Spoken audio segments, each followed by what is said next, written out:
Good afternoon. I thought I would do a small tutorial on the basics of 3D for those people that are interested in possibly making stereoscopic images in Touch Designer and maybe on their cameras with iPhones and eventually in virtual reality. My name's Gord Harris and I've been doing 3D since the 1980s when we did stuff at IMAX and Anaglyph like this for our We Are Bored of Stars. So we're going to show you today how to make 3D, say with your phone or something, as a good start, and then later in other tutorials we could talk about how to do it on the computer with Touch Designer or other programs. I first want to just cover the basics of kind of stereoscopic 3D perception, and in order even to make your very first photos you should really understand how 3D perception kind of works with our two eyes. So I want you to try to look at this illusion first. So if you stare very intensely at the center cross and fixate on that without even moving your eyes, you should see kind of a green dot rotating around. And if you don't move your eyes at all, eventually the purple dots will disappear. So this is kind of an amazing optical illusion things, but as soon as you move your eyes again, then the dots are back. 3D photography is also like an illusion. It's a trick that we use to kind of mimic the way our eyes really work. So there are a lot of benefits to 3D photography, and if you have a little pair of these, you're going to need this for this thing. So you're going to have to try to find a pair of these, either buy it online or find an old pair where the red eye is on the left and the cyan or blue is on the right. This little picture of the horse, it should be in 3D if you put that on and look at that picture. So keep these handy while we're going through here, and if you don't have one, stop and go try to find one if you can. So basically, why should you even shoot 3D photos? Well, the true stereo pictures, they help us understand our environment, they find signals and noise, and they help us make useful judgments about why we evolved with two eyes like most creatures.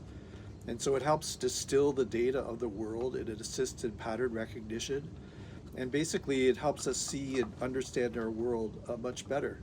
Plus it is a lot of fun to show people and shoot in 3D. So here's an example of something that's called cross-eyed viewing, and this is a skill that's very useful to learn if you're going to delve into 3D very much. And basically you can do it without any glasses. So if you don't have any of these yet, just try this technique. So there'll be two pictures on the screen there, and what there actually is you just kind of relax and get up close so it's like even to you, and there could be two dots up top, and what you do is you kind of slowly cross your eyes and just kind of try to merge your eyes inwards. If you have trouble with that, you could look at a finger and bring it closer and just look at the background and kind of see, oh, when do those dots align? But if you work at it, eventually those two images will merge and you'll have a perfect 3D view in the middle. So try that out for a while, and if you can't do it, we'll do a few more examples.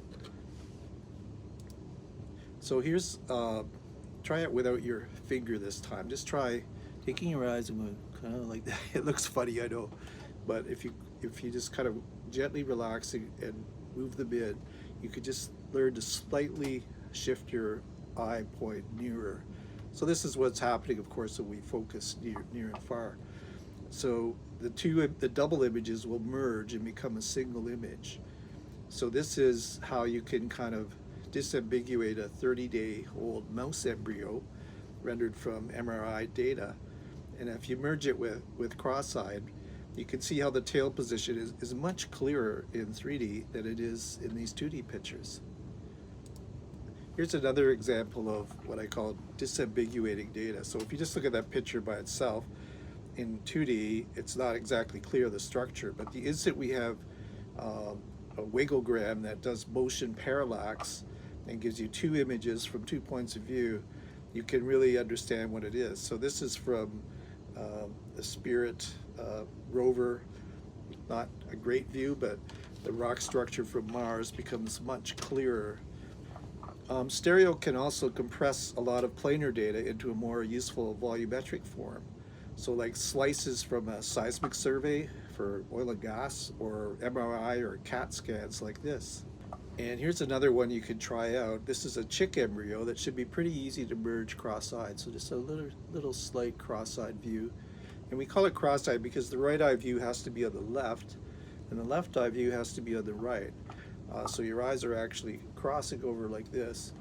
And it's super useful because you don't need any equipment. So once you learn to do this, you can do this at any computer, book, drawing, whatever. It's quite a fun technique. So keep practicing until you see you can merge those chick embryos there. If you want even something a little harder, you've probably seen some of these random dot stereograms. So here's an example where it just looks like noise. You can't see any pattern in that in 2D at all. It's just kind of random dots. But if you can merge them together and make the squares go, so you now see like 3 squares, you'll see a very distinct pattern, like a little landscape of bumps and holes in that middle picture. So that's another example of finding signals in noise with stereo, which is why it's fantastic to have 2 eyes. Stereo can also be a very good way to share data. I'm finding it like super useful at understanding structures and things, and it's a good way to show people and demonstrate results, sell your ideas. Here's a cave that we made at Communitech in Kitchener from Christie, and it featured 12 high-definition Christie Mirage 3D projectors that give a complete world around you. So you've probably seen something like this maybe at an art show or something, but these are called caves. Even with a single camera, even like this one right here, you can see the perspective cues. There's a lot of cues that add to your perception of 3D. Whether it's a painting or a photograph or a piece of computer art, there's lots of ways to like enhance that sensation of depth. Distant objects are usually like desaturated color, and they tend to appear hazy or foggy blue or gray like this picture. And higher objects, generally are higher up in the frame, and they're perceived to be further away just because of the way we've evolved in the world, like the clouds and the lampposts. And we also rely on our common assumptions about how big things are, especially when we can relate it to objects we're familiar with, like cars or people or planes. So changes in size and of textured pattern details, such as the parking lot grids or those lights or reflections, reveal distance as well. So those are all good stereo cues that we use. Before the invention of cameras, there were artists like Leon Battista Alberti. He discovered how to paint in perspective to give this sense of the receding lines like you see here in my ceiling, and how to use occlusion of background objects and the relative size and also shadows to give a realistic illusion of depth in a 2D picture. So if you're trying to make a 3D picture, all these cues are also very powerful.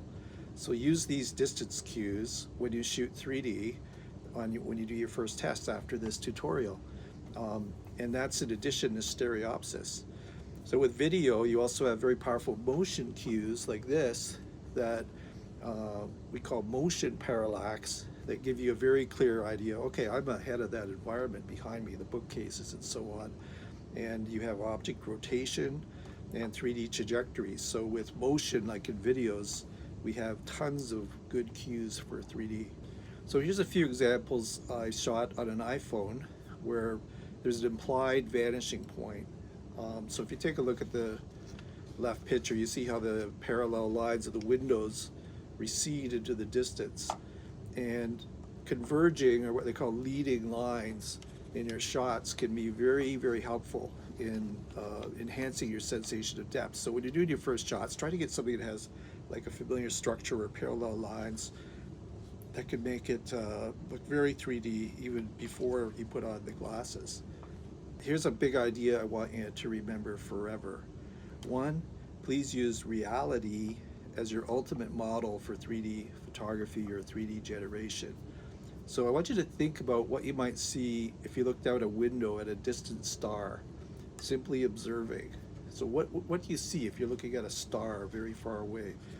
So imagine you trace a line from each eye out to infinity to that star, intersecting on the window pane. And you can actually do this in your house if you have a view of a distant object. Where do the rays from your eyes intersect the window? Think about it for a minute. Let's vote. Who thinks it's like A if you're looking at a distant star, where that's a top view down in your head with the right eye and the left eye? And who thinks it's B? And who thinks it's C? Well, when you bend your eyes in like that, it's called vergence or converging. You're converging your eyes. And when it's parallel like that, we just call it like parallel eyesight. And they also have fancy words in 3D like positive parallax or negative parallax. But the difference in the images that form in your retina is called disparity. They're actually on a different position. The answer is actually B if you're looking at a distant star, because by definition, something that's so far away, the rays are coming in pretty much parallel from infinity. And so if they're coming from infinity from your eyes, if you put out your right eye dot would be over here and your left eye dot would be over there. And that's actually how you do excellent 3D photography or generation, is by keeping parallel axes to put objects that are at infinity apart on the screen like that. When we look out a window at infinity, each eye sees exactly the same color, pretty much, the same brightness, the same magnification or size, the same sharpness and focus, the same rotation, ideally. They don't have any crosstalk between the eyes, like they're totally separate images. And they have perfect alignment. When we tilt our head, the images keep in line with our axis of our eyes.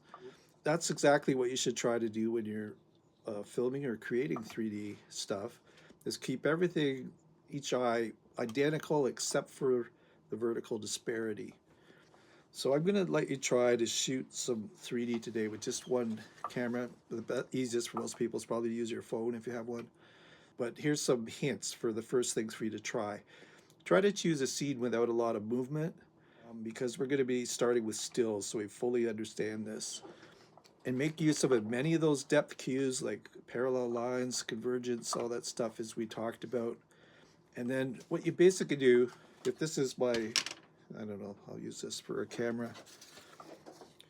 You would put it in a nice view, get it all set up, click it, then move it exactly over where your other eye would be and click it again. So with my eyes, they're separated by what's called the interpupillary distance or the interaxial distance. And mine is actually like 64 millimeters. You could hold up a ruler, get someone to measure your eyes for what, but most people average around 64 millimeters.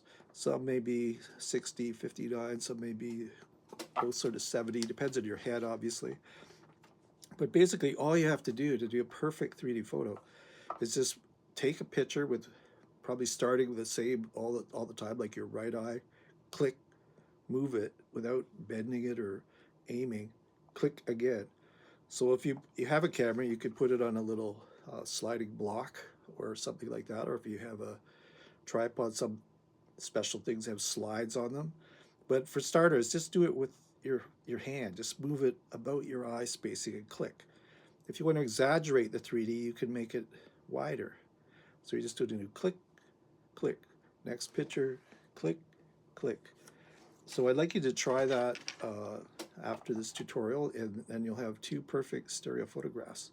That's basically an assignment for homework for people. The other thing to think about when you're shooting, and this is another shot you want to put on your glasses for a minute, is think about 3 layers. You want things that are really close to you, like I call it the personal layer, like within hand reach almost. It's your personal space, but it's kind of impressive when it's within your reach, something that you could grab. You want some objects that are kind of at mid-distance, maybe 2 to 10 meters or something. And then, of course, it's best if you have some objects that are really far away, like almost infinity, or at least hundreds, if not thousands of feet. So if you distinctly plan for scenes that have 3 layers, it will be a much more effective 3D scene. Try for what's called the leading lines, like something that leads you with perspective into the scene. Could be a road, railway track, side of a house, something that people kind of have a vanishing point that they can really relate to. They have a very strong sense of 3D. Like if you look at the staircase here, it has all these funny angles, but you can clearly see I'm going down the stairs, going left and down, and all those leading lines draw your eye into the scene, just like a good 3D painting. The other thing when you're doing photography that we're going to look at with Anaglyph or computer animation that you're going to look at is keep the objects fairly neutral. So this one is some melting snow I got. If you keep things that are like kind of white or gray, or that would work almost in black and white, they will work very well. Things that are very highly saturated, the colors of this will only be seen in that eye or this eye, and it looks kind of bizarre if you have really brightly colored objects. It is fun to experiment though, like you can experiment. And since it's going to take you a second or two to move your camera, avoid any fast moving objects between exposures. Like if there's plants that are blowing around, it's obviously going to muck up the 3D. If you're filming people, ask them to just freeze for a moment. It's just, hold it like, and don't move them if you want. So it's at this first starting phase, you got to crawl before you walk before you run. Let's just try to get some stills that work in 3D. So that'll be starting with static subjects. And the other thing to do is, if you find a good subject that you like, outdoors or indoors, take it from a lot of different angles, like these ones of the bridge near us in Boyne near Elora and Fergus, between Fergus and Elora, on the mighty Grand River that we have in Ontario, which I love. But anyway, move around, get some things that, poke you in the eye, get some things that are far away. But do move your camera around and take a bunch of different shots, because it's pretty hard to predict actually which ones will work best in 3D. Take a lot of different angles, like from all different points of view. And it's, now we have digital cameras or iPhones, it's cheap, it's really almost no cost, so just take a lot of different angles of the things you want in 3D. Okay, remember to keep your left and right images, just like our eyes, pretty much identical in every way except this parallax of moving. That's how you will get the really good 3D. So keep them identical in just about every respect of what you have. Paste the two pictures on a fairly sized computer screen, better than your phone. The phone is so tiny it's hard to get good results. But what you want to do is put your right eye image on the left side and your left eye image on the right side. And you could do it on an iPad. You could do it on a phone if you maybe turn the phone sideways, it works. And then it's best to either label those images. Well, I took the right one first, so before you get mixed up, label which is the right eye, which you can tell is taken from this side, and which is the left eye. So you'll be able to see after a while which ones are which. So this one is cross-eyed viewing. They're further apart, so it's a little harder to do, and I kind of find I wiggle my head around a bit, relax your eyes, and then it will eventually pop into 3D. So you can see in this tree shot by the bank of the Grand River how we have a close object, kind of mid-ground of the tree trunks, and then the further object with the river. And then if you want to turn them into anaglyph, red-cyan, probably the easiest thing is to download this program called Stereophoto Maker, which is free and allows you to make stereo anaglyph images. Now maybe we can do that in another tutorial, but it's if you look for it, it should be able to get it. And the method I like is by Professor Eric Dubois, who I worked with at IMAX in the old days. He can even do colored pictures in anaglyph that look pretty good. Like he's figured out an algorithm that maintains some of the color, like this image of the bridge you can see there. So when it's fairly neutral, like the browns and stuff, and you get a bit of green in the background, it works, and it's amazing free software. So try Stereophoto Maker. Now while you're doing this, sooner or later you're going to make a mistake, and you're going to put the right eye on the right and the left eye on the left, and it won't be cross-eyed viewing. There is a way to view that for some people can do called distance viewing, but it's a lot harder. But what happens when you reverse those two images? You get a really weird effect called pseudoscopic images, where the left eye and the right eye images are reversed. All the 2D cues are still there, but the vergence cue is totally backwards, right? So some people I've found have a lot of difficulty seeing the difference between pseudoscopic and stereoscopic, but it's important. If you notice that there's kind of some kind of 3D effect, but it just doesn't look right, or it's hard to look at, it's probably because you've got them switched. So if that happens to you, just try switching the position from left to right and see if it makes a difference. But it's a good thing to learn like what that looks like, so you can recognize it in your own work.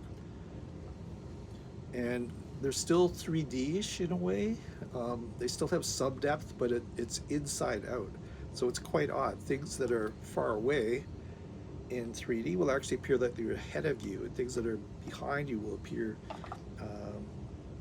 close to you will appear far away. So it's a very odd way. It used to be done with prisms or things, but when we're doing this in the computer, it's pretty easy to get them mixed up, and that's why it's good to always start taking the same sequence. Like, I'll do my right eye first, then I'll do my left eye, or vice versa, whatever turns you on, but be consistent. It does kind of strange things to your brain. In the 1800s, Charles Wheatstone coined the name from the Greek for false view. So he used these devices to explore stereo vision. And concave becomes convex, and convex becomes concave. So anyway, you can play around strange effects with pseudoscopic. Maybe you can make a whole cool art piece with that. So here's a few more examples to teach you what to look for. I'm going to show you a proper cross-eyed view and then a pseudoscopic view. So here's a proper view with the right eye images on the left. And if you cross your eyes and try to look at my old cabin there, you'll see the trees out front, and then the wood pile, and then the cabin. So the 3D is correct. Now on this next view, I've swapped them. So the right eye is now on the right, which is not where it should be for cross-eye viewing. Now if you try to merge those, you can still merge it. You'll still see the same colors and everything, but man, it's weird. There's something wrong, because the tree kind of just looks like it's not out front anymore. It's kind of halfway through the wood pile. So you need to learn how that looks, a pseudoscopic image. Here's another one of our old trout pond. Same thing, when it's proper cross-eyed, you can see the tree branches out front, the curve of the bank and the distant trees. But when you reverse it, make it pseudoscopic, it's just wacko. Like, there is some 3D effect, but something is wrong, and you see how the branches kind of look superimposed with the ice.